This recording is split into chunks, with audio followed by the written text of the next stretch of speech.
Selamat siang semuanya, selamat sejahtera. Alhamdulillah pada hari ini kita bisa bertemu dalam acara simulasi peserta CGP. Untuk selanjutnya, terima kasih kepada para guru yang telah hadir untuk mengikuti pemaparan peserta CGP yang akan disampaikan oleh Ibu Ika Berkabianti. Sebelum pemaparan yang akan disampaikan oleh Bu Ika, terlebih dahulu kita dengarkan dulu sambutan yang disampaikan oleh Ibu Kepala Sekolah SD Singkaraja 3. Kepadanya dipersilakan.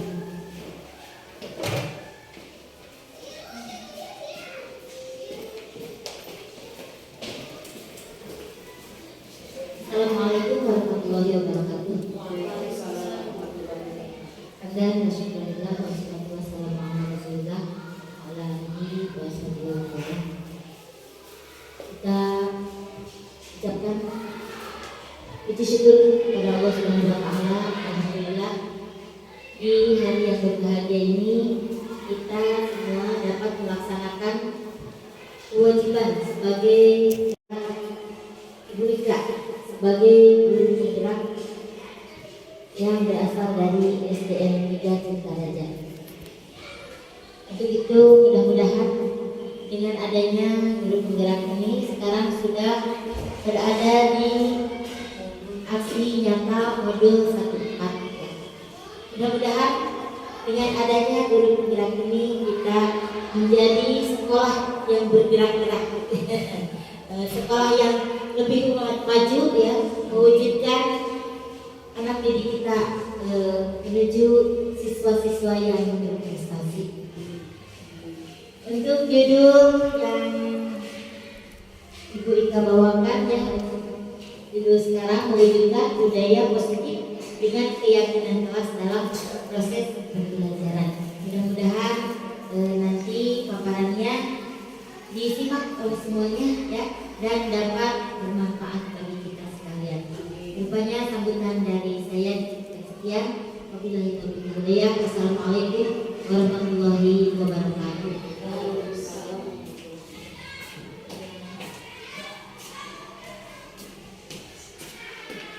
Terima kasih kepada Ibu Kepala yang telah memberikan sambutannya.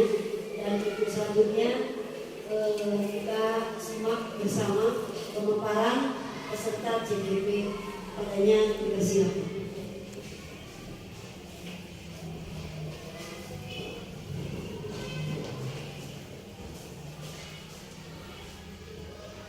Assalamualaikum warahmatullahi wabarakatuh. Waalaikumsalam warahmatullahi wabarakatuh. Terima kasih kepada Ibu Bapak guru yang telah hadir, dan terima kasih kepada Ibu Kepala Sekolah yang telah memberikan waktunya kepada saya untuk memaparkan tentang aksi nyata budaya positif di sekolah.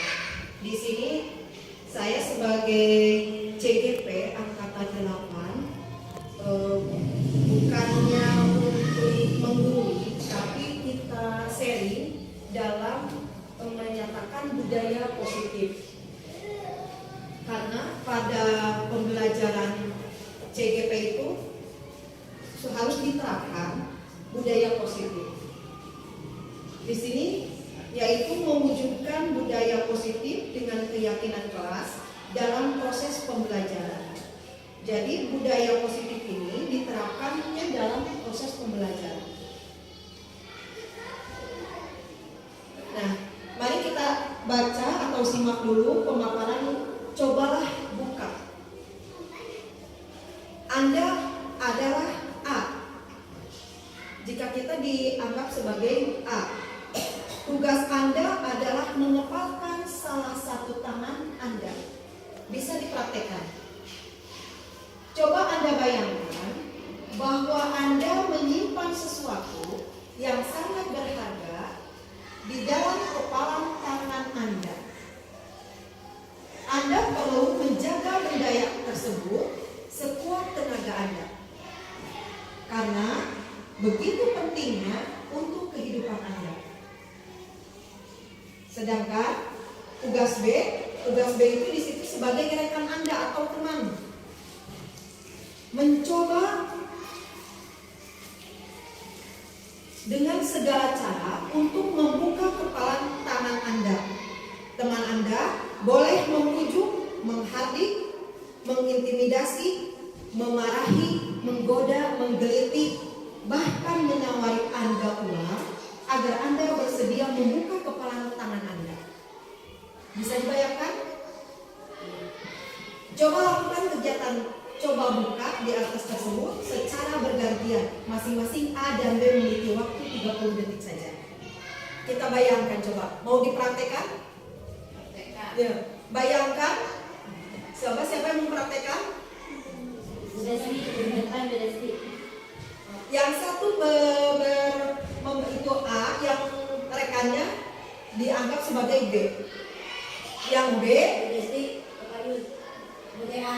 Kepalan A itu ya, yang B-nya teman, yang muka ya. kepalan. Ya.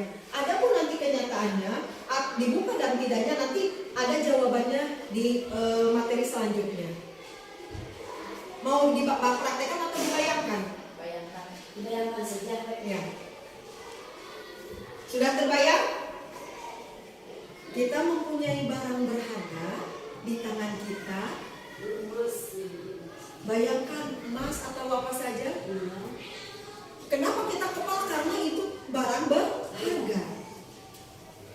Di situ ada teman kita, rekan B, untuk membukanya. Ya, ada yang memang dengan cara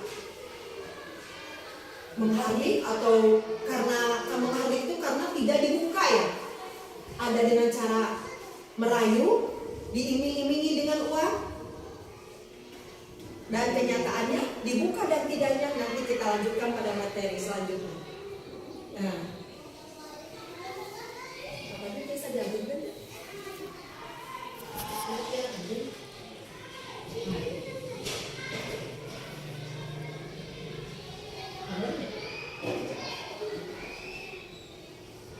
Jelas? Nah, di sini ada teori kontrol yang disampaikan oleh William Glasser. Yang pertama, Anda tidak bisa mengontrol orang lain, hanya Anda yang bisa mengontrol diri Anda. Anda tidak bisa mengontrol orang lain, hanya Anda yang bisa mengontrol diri Anda. Jadi kita tidak bisa mengontrol orang lain, tapi kita harus mengontrol diri sendiri. Yang kedua, semua perilaku memiliki tujuan. Yang ketiga, model berpikir menang-menang, kolaborasi dan konsensus menciptakan pilihan-pilihan baru. Kemudian, realitas atau kebutuhan kita berbeda. Kita berusaha memahami pandangan orang lain tentang dunia.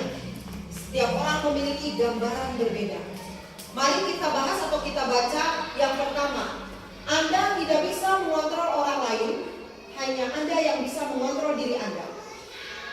Di sini disambungkan dengan makna disiplin.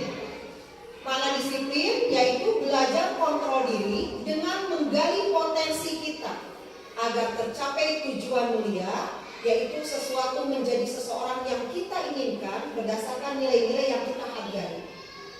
Bisa dipahami makna disiplin di situ? Bisa.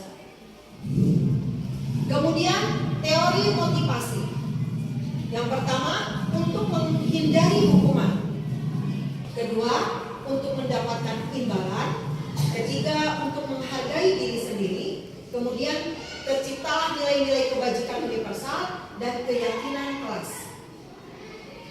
Yang ketiganya, model berpikir menang-menang, kolaborasi dan konsensus menciptakan pilihan-pilihan baru. Di sini 5 posisi kontrol. Yang pertama, penghukum. Kedua, pembuat rasa bersalah. Yang ketiga, teman. Keempat, pemantau. Kelima, manajer yang menghasilkan segitiga restitusi. Kemudian apa itu? Menstabilkan identitas. Kemudian kemudian validasi, dan menanyakan keyakinan. Nanti kita bahas lagi lebih jelasnya ada selanjutnya. Kemudian realitas kebutuhan kita berbeda, kita berusaha memahami pandangan orang lain tentang dunia. Setiap orang memiliki gambaran yang berbeda. 5 kebutuhan dasar manusia. Yang pertama, penguasaan, kemudian kasih sayang dan rasa diterima, kesenangan dan kebebasan. Kita bahas satu persatu. Sekarang di sini ingin konsepsi tentang teori kontrol. Di sini ada gambar 2 orang yang diibaratkannya ilusi guru mengontrol murid. Kemudian ilusi bahwa semua penguatan positif efektif dan bermanfaat. Kemudian ilusi bahwa kritik dan membuat rasa bersalah mampu menguatkan karakter. Kemudian ilusi bahwa orang dewasa berhak memaksa. Dari keempat ini nanti kita bahas selanjutnya mana yang untuk diterapkan dalam pembelajaran. Sekarang paradigma perubahan.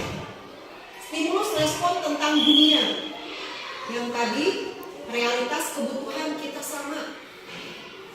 Tapi di sini teori kontrol tentang dunia ada yang menganggap realitas kebutuhan kita itu berbeda.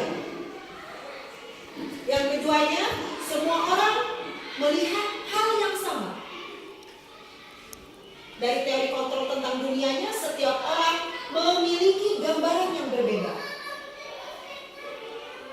Kemudian kita mencoba mengubah orang agar berpandangan sama dengan kita.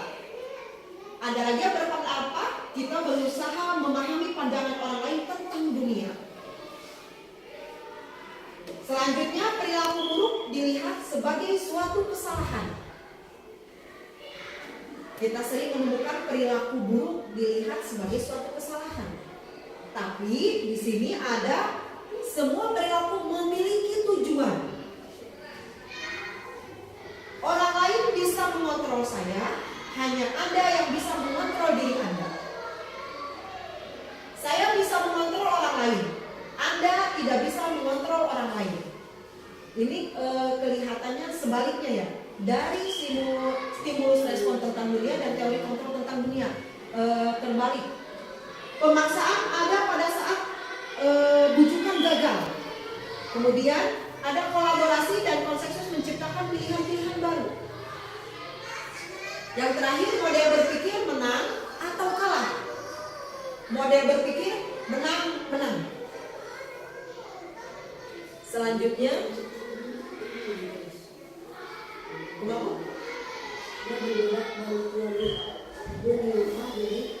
Sebaliknya, ya, sebaliknya. Jadi di sini ada kata stimulus respon. Kalau respon memang dipandangnya sama dan harus gitu. Sedangkan teori kontrol tentang dunia itu sebaliknya. Seperti yang terakhir, model berpikir menang atau kalah. Adapun dalam teori kontrolnya model berpikir harus menang gitu berpikirnya. Bisa dilanjut. Di sini kemudian makna disiplin. Kita sering mengeluarkan kata-kata disiplin. Disiplin apa sebenarnya disiplin itu? Yaitu belajar kontrol diri dengan menggali potensi kita agar tercapai tujuan mulia, yaitu menjadi seseorang yang kita inginkan berdasarkan nilai-nilai yang kita hargai dan bermakna. Bisa dipahami tentang makna disiplin? Menjadi seseorang yang kita inginkan berdasarkan nilai-nilai yang kita hargai dan bermakna. Itu maknanya disiplin. Berlanjut. Kemudian teori motivasi. Di sini motivasi ada terbagi dua. Yang pertama motivasi ekstrinsik dan yang kedua motivasi intrinsik. Motivasi intrinsik ada dua. Yang pertama untuk menghindari hukuman, kedua untuk mendapatkan imbalan atau penghargaan. Adanya motivasi itu kita pertama menghindari hukuman,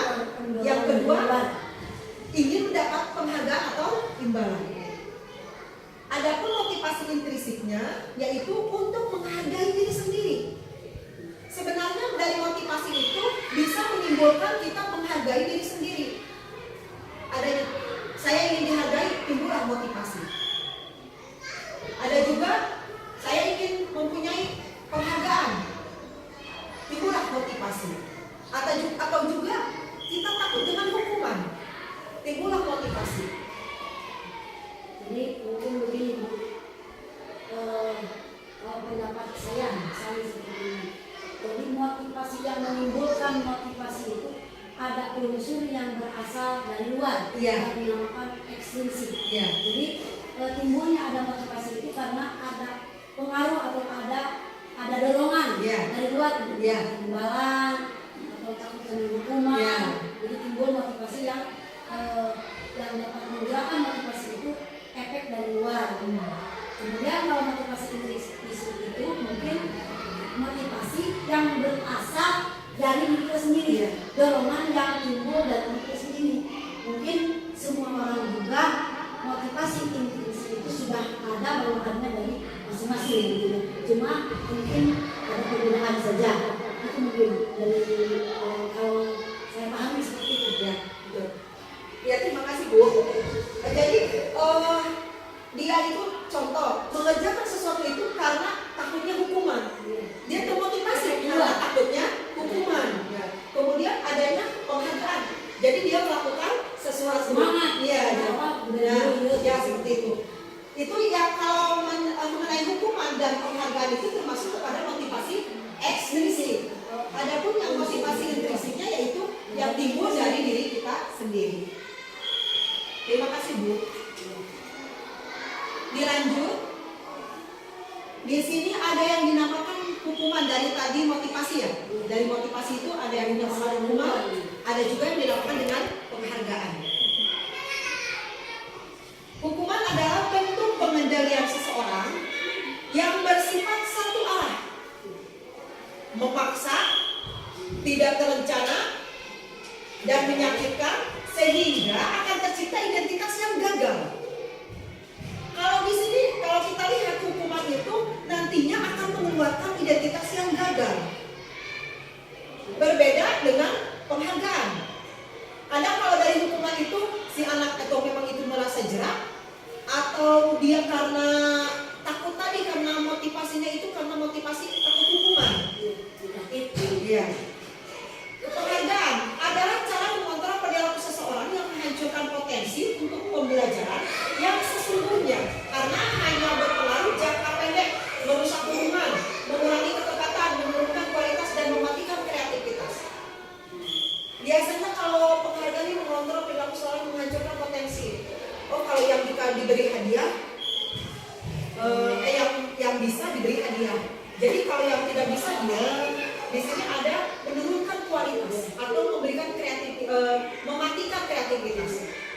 Jadi kalau dari hukuman dan penghargaan di sini, kalau tadi melihat dari ya ini dua-duanya kurang tepat, ada kelemahan, ada kelebihannya. Tidak semua hal yang diberi penghargaan dapat menjadi positif. Ya, seperti itu. Ya, seperti itu. Karena kalau dalam kurikulum yang sekarang ini, jadi untuk menggali potensi si anak itu tidak harus dengan memberikan penghargaan. Jadi dilihat dulu potensi anaknya. Yang seperti nanti ada yang disebutnya dengan segitiga restitusi. Atau nanti kalau kesananya ada pembelajaran berdiferensiasi. Jadi si anak itu pembelajarannya tidak disamakan. Si anak ini tidak mampu. Mampunya apa? Meskipun dia menggambar bisa diterapkan. Sudah dia anak misalnya menggambar. Jangan dipaksakan untuk pelajaran yang dia tidak mampu seperti itu. Jadi kalau begitu kemampuan anak ini diukur dengan kemampuan sendiri ya. Mohon, ya betul. Jadi penghargaan itu sesuai dengan kemampuan anak itu sendiri. Seperti anak itu bisa melukis, nah ada dalam kemampuan Ya, anak betul. sendiri. Jadi keterbatasan anak itu kelihatan dari kemampuan masing-masing. Dan guru tinggal membimbing dan mengarahkan. Jadi betul ya. Itu yang mungkin yang sesuai dengan kurikulum sekarang. Iya betul. Terima kasih Bu. Bisa dilanjut? Nah, di sini motivasi intrinsik, motivasi yang timbul dari dalam diri individu sendiri tanpa ada paksaan dorongan orang lain, tetapi atas dasar kemauan sendiri. Ya, ya. Jadi itu sudah keluar dari dirinya sendiri. Adapun motivasi intrinsik, motivasi ini timbul akibat pengaruh dari luar, karena adanya ajakan, suruhan atau paksaan dari orang lain. Sudah lebih jelas ya Bu? Ya. Nah, sekarang kita lanjutkan kepada nilai-nilai kebajikan universal. Nilai-nilai kebajikan yang disepakati bersama lepas dari suku bangsa, agama, bahasa maupun latar belakangnya. Nilai-nilai kebajikan ini kita tidak memandang seseorang itu dari mana asalnya apa tidak. Nilai-nilai ini merupakan payung besar dari sikap dan perilaku kita, atau nilai-nilai ini merupakan fondasi kita berperilaku. Nilai-nilai kebijakan adalah bersifat positif, sifat-sifat positif manusia yang merupakan tujuan mulia yang ingin dicapai setiap individu sesuai dengan profil pelajar Pancasila, yaitu beriman, bertakwa kepada Tuhan Yang Maha Esa dan berakhlak mulia, kemudian mandiri, bernalar kritis, berkebinekaan global, bergotong royong, kreatif. Nah, dilanjutkan dengan keyakinan kelas. Yang dimaksud dengan keyakinan kelas di sini adalah kesepakatan kelas berupa pernyataan universal yang diyakini bersama oleh siswa dan guru dalam proses pembelajaran. Itu keyakinan kelas diawali dari kelasnya masing-masing. Di sini saya sudah membuat mulai ini kan keyakinan kelas seperti ini. Ini kayak keinginan anak-anak tentang siswa, keyakinan kelas yang nantinya kita rangkum tentang disiplin, saling menghargai dan kesopanan. Jadi nantinya termasuk pada karakter. Iya. Seperti yang ditempel yang hijau itu, semuanya ungkapkan apa keinginan kalian dalam pembelajaran ini, apa yang ingin kalian terapkan seperti itu. Nanti diungkapkan, kita kelompokkan mana yang termasuk pada disiplin dan mana yang kita termasuk pada saling menghargai, kemudian mana yang termasuk kepada kesopanan. Apakah bisa seperti ini? Dari keyakinan kelas ini kan kesempatan kelas, Ya. Intinya. Nah, dari kesempatan kelas ini mungkin dapat kita capai bentuk P5-nya kalau bentuk kurikulum mereka ya. Jadi dalam setiap akhir pembelajaran itu mana P5-nya yang akan dicapai dari pembelajaran yang sudah kita pelajari bersama. Mungkin untuk kelas ini disiplin, saling menghargai, kesopanan itu yang paling utama. Jadi dalam setiap pembelajaran yang dipelajari bersama, pasti karakter ini harus sudah terbiasa. Ya. Jadi anak sudah biasa kalau disiplin, saling menghargai teman, dan kesopanan dalam pelaksanaan pembelajaran. Jadi seperti itu ya Bu. Terima kasih Bu.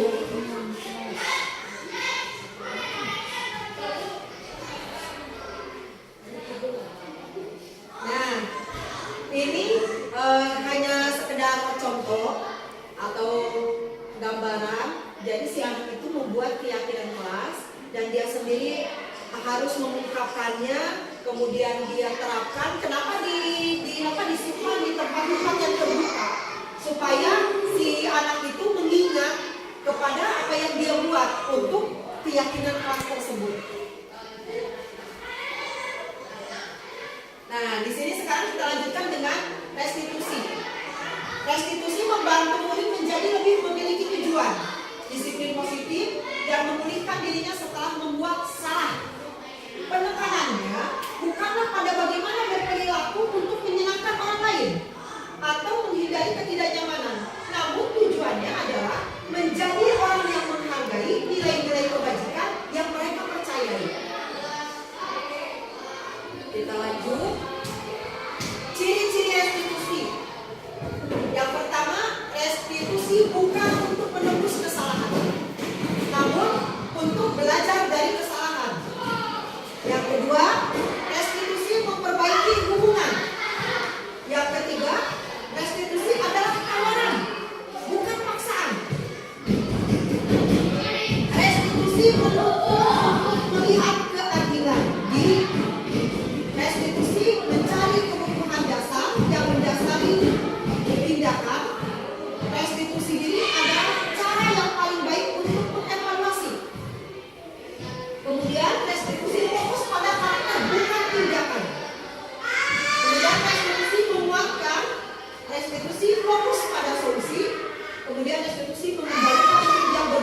konsekuensi restitusi. Yang pertama identitas gagal, yaitu hukuman. Nah, hukuman itu termasuk pada identitas gagal. Sesuatu yang menyakitkan harus terjadi. Tidak nyaman untuk murid atau anak untuk jangka waktu panjang. Korban mendapatkan keadilan. Murid atau anak tersakiti. Biasanya kalau hukuman itu jadi menyakitkan, kemudian tidak nyaman, kemudian menjadi korban, tidak mendapatkan keadilan mungkin di situ. Kemudian murid atau anak akan tersakiti dengan dalam jangka waktu yang lama. Dendam. Ya, nanti ada tersinggung, ya seperti itu. Kemudian identitas sukses. Kalau di sini identitas sukses itu disiplin. Yang pertama konsekuensi, kemudian restitusi. Konsekuensinya sesuatu harus terjadi. Jika kita memang melakukan kesalahan pasti harus terjadi. Tidak nyaman untuk murid atau anak untuk jangka waktu pendek. Korban bisa diabaikan atau murid anak dibuat tidak nyaman. Kemudian restitusi merupakan pilihan penguatan murid atau anak dalam jangka waktu panjang. Kemudian sini korban mendapatkan ganti atau murid atau anak mendapatkan penguatan. Kemudian dilanjut 5 posisi kontrol. Yang pertama penghukum, kedua membuat rasa bersalah, ketiga sebagai teman, keempat pemantau, kelima manajer. Nah, 5 posisi kontrol di sini bisa terlihat identitas gagal,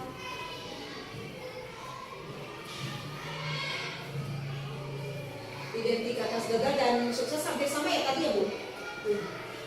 Lanjut, nah ini yang dimaksud dengan segitiga restitusi. Di sini ada kamu tentu punya alasan mengapa melakukan itu. Adakah cara yang lebih efektif untuk mendapatkan apa yang kamu butuhkan? Kemudian setiap orang pasti pernah melakukan kesalahan. Kamu bukan satu-satunya yang pernah melakukan ini. Kemudian keyakinan kelas itu apa yang telah kita sepakati? Kamu ingin menjadi orang yang seperti apa? Nah di situ ada validasi tindakan yang salah. Kemudian menanyakan keyakinan, kemudian menstabilkan identitas. Ini bisa dinamakan dengan segitiga restitusi. Jadi kalau ada anak yang melakukan kesalahan itu bisa ditanyakan dengan melalui validasi tindakan yang salah, kemudian menanyakan keyakinan dan menstabilkan identitas. Jadi si anak dikembalikan kepada keyakinan kelas. Apa yang Anda sudah buat dalam keyakinan kelas? Sesuai tidak dengan Anda yang lakukan? Seperti itu. Nah, 5 kebutuhan dasar manusia. Di sini ada 5 kebutuhan dasar manusia, yaitu penguasaan, kasih sayang dan rasa diterima, kebebasan, kesenangan. Untuk bertahan hidup. Untuk bertahan hidup itu yang pertama kita mempunyai penguasaan, kemudian kasih sayang dan rasa diterima, kemudian kesenangan dan kebebasan.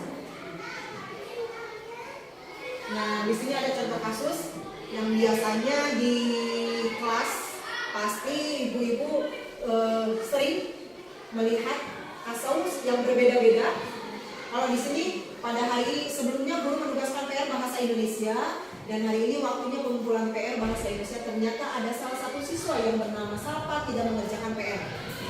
Kemudian saat jam istirahat guru memanggil siswa tersebut gitu yang maksud untuk berbicara mengenai permasalahannya dan mencari solusi.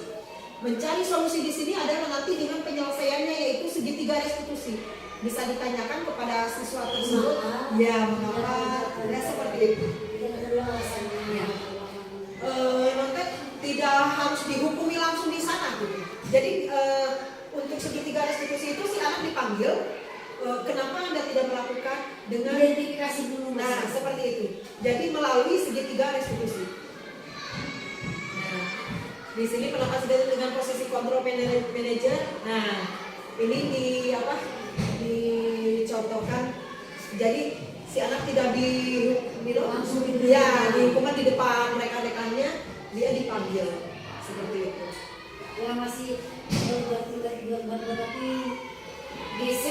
SDP. Ya, semacam itu tante. Kalau di sini disebutnya dengan segitiga restitusi. Nah, semacam kalau Kalau di di sini sini disebutnya DP. ya seperti itu, seperti itu. Terima kasih, salam guru penggerak hebat. Ibu-ibu, terima kasih atas kehadirannya. Terima kasih atas motivasi atau dukungan untuk saya dalam pemaparan simulasi CGP ini tentang modul 1.4, yaitu Mewujudkan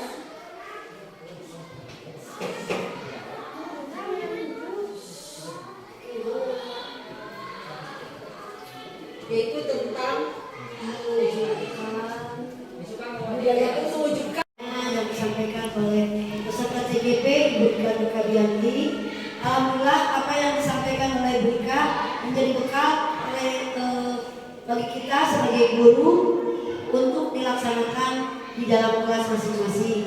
Dan semoga semua kelas di SD Cintaraja juga khususnya kita dapat melaksanakan keyakinan kelas, kesepakatan kelas, sehingga kita dapat menerapkannya apa yang telah disampaikan oleh Ibu Ika Nurkabianti tadi. Sekian, terima kasih. Wabillahi taufiq wal hidayah. Wassalamualaikum warahmatullahi wabarakatuh. Assalamualaikum warahmatullahi wabarakatuh. Saya Aimunah Waros, saya guru kelas 5 SDN 3 Cintaraja. Setelah saya mengikuti diseminasi budaya positif yang dilakukan oleh Ibu Ika, saya mulai memahami bagaimana penerapan budaya positif, dan semoga penerapan budaya positif bisa dilakukan di kelas saya secara bertahap.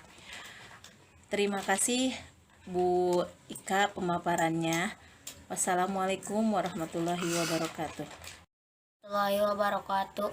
Saya Repka, murid kelas 6. Saya senang membuat keyakinan kelas bersama teman-teman dan ibu guru. Semoga saya dan teman-teman bisa melaksanakan keyakinan kelas dengan baik. Wassalamualaikum warahmatullahi wabarakatuh.